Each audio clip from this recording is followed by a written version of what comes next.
आज 5 वर्षापासून आमच्या गावात गाडी दिसली नाही, गाडीचं काळं तोंड दिसलं।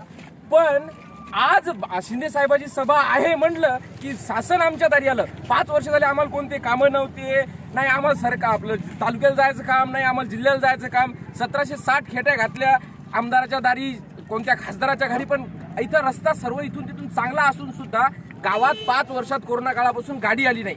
आणि आज शिंदे साहेबांच्या काय घरचे म्हणजे सरकार काय स्वतःच्या घरचं आहे का शिंदे साहेबांच्या, की आज गाडी त्यांनी स्वतः पाठवली इथं? म्हणजे सगळं काय शासन आमचा पैसा लागलेला नाही का याच्या मागं? आमच्या पैशाचा दुरुपयोग करून शिंदे साहेब म्हणजे शासकीय प्रॉपर्टीचा वापर स्वतःच्या प्रचारासाठी करता, आणि ज्यावेळेस आम्हाला गरज असते इथून आम्हाला वाशिम सारख्या ठिकाणी कामाला जावं लागते तेव्हा गाडी गावात येत नाही। शिक्षणासाठी आमचे लेकरं इथून टू व्हीलरसाठी आम्हाला इथून या इकडच्या साईडला दुसऱ्या साईडनं रोडनं जुमड्यावर जावं लागते, लोकांना नेऊन सोडावं लागते, त्यावेळेस येत नाहीत गावात गाड्या। आणि आज तुमचं काम आहे म्हणून आमच्या गावात गाड्या यायल्यात, हे चालणार नाही। आम्ही आज पूर्णपणे एकही व्यक्ती गाडीत न बसवता पूर्णपणे कोरी शासनाच्या दारी गाडी रिकामी आपण पाठवलेली आहे। तेही कुठल्या प्रकारचं नुकसान न करता शांततेत।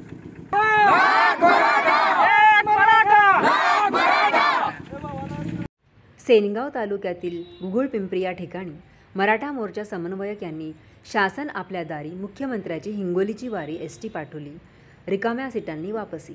सेनगाव तालुक्यातील विदर्भ सरहद्दीला लागून असलेले गाव गुगुळपिंपरी गावाची लोकसंख्या 3 ते 3.5 हजार, परंतु गावाला मागील 5 वर्षापासून हिंगोली डेपोची बस अद्यापपर्यंत मिळाली नाही। तालुक्याच्या ठिकाणी असलेले सर्वसामान्य लोकांची कामे खोळंबली आहेत। आवाच्या सव्वा पैसे देऊन तालुक्याला सर्वसामान्य नागरिकाला जावे लागत आहे। याच रोषामुळे गुगुळपिंपरी येथील मराठा समन्वयक यांनी आज मुख्यमंत्र्याच्या सभेला पाठवलेल्या गाड्या गावातील एकही नागरिक न बसवता परत लावल्या व सरकारचा जाहीर निषेध केला। गावातील मराठा समन्वयक मोठ्या प्रमाणात उपस्थित होते। यावेळेस एसटीचे लावलेले स्टिकर सुद्धा फाडण्यात आले। महाराष्ट्र शासनाला मराठा समन्वयकाच्या रोषाला सामोरे जावे लागले आहे, त्यामुळे सरकारवर नामुष्कीची वेळ आलेली आहे।